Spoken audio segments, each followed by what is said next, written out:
गांव के किनारे एक पुरानी हवेली थी जिसे लोग भूतिया हवेली कहते थे। इस हवेली के बारे में कई डरावनी कहानियां प्रचलित थीं। कहते थे कि जो भी वहां गया वह कभी वापस नहीं लौटा। लेकिन सच्चाई जानने की किसी ने हिम्मत नहीं की। गांव में रहने वाला अर्जुन एक साहसी और जिज्ञासु युवक था। उसे डरावनी कहानियों में विश्वास नहीं था। उसने ठान लिया कि वह इस भूतिया हवेली की सच्चाई का पता लगाएगा। उसके दोस्तों ने उसे बहुत समझाया, लेकिन वह नहीं माना। यात्रा की शुरुआत, अर्जुन ने एक रात तय किया कि वह हवेली जाएगा। उसके हाथ में एक लालटेन और चाकू था। जैसे ही वह हवेली के करीब पहुंचा, चारों ओर घने पेड़ों की सरसराहट और उल्लुओं की आवाजें उसे अजीब सी बेचैनी दे रही थीं। लेकिन उसने अपने डर को नजरअंदाज कर हवेली का भारी दरवाजा खोला। हवेली के अंदर अंधेरा और सन्नाटा पसरा हुआ था।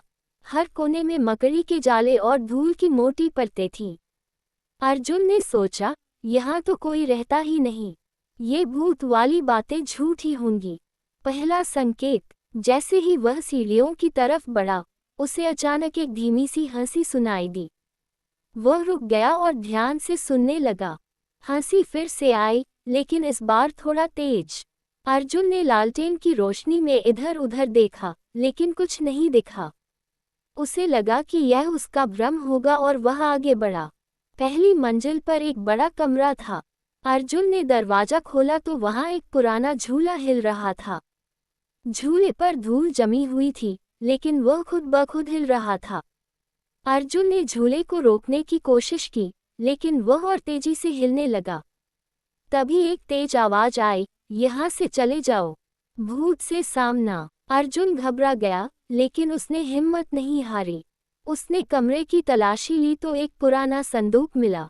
जब उसने संदूक खोला तो उसमें से एक महिला का चित्र और एक चिट्ठी मिली। चिट्ठी में लिखा था, मेरा नाम मीरा है। मैंने इस हवेली में अपनी जान दी थी। मेरा पति लालची और क्रूर था। उसने मेरी हत्या कर दी और मेरी आत्मा को इस हवेली में कैद कर दिया। जो भी यहाँ आएगा, उसे मेरी सच्चाई जाननी होगी। जैसे ही अर्जुन ने ये पढ़ा, कमरे का माहौल और डरावना हो गया। दरवाजे अपने आप बंद हो गए और खिड़कियां जोर से खड़कने लगीं। तभी सामने एक धुंधली आकृति दिखाई दी। यह मीरा की आत्मा थी।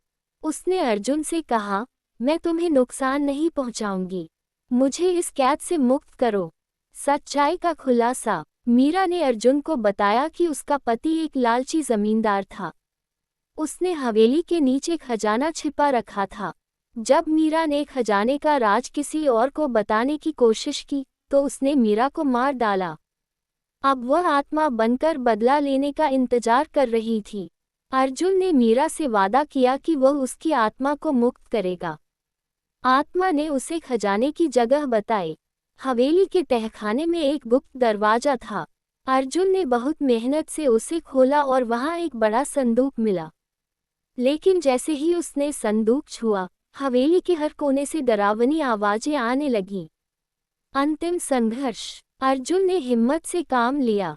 उसने संदूक को खोला और उसमें से सोने चांदी के गहने निकले।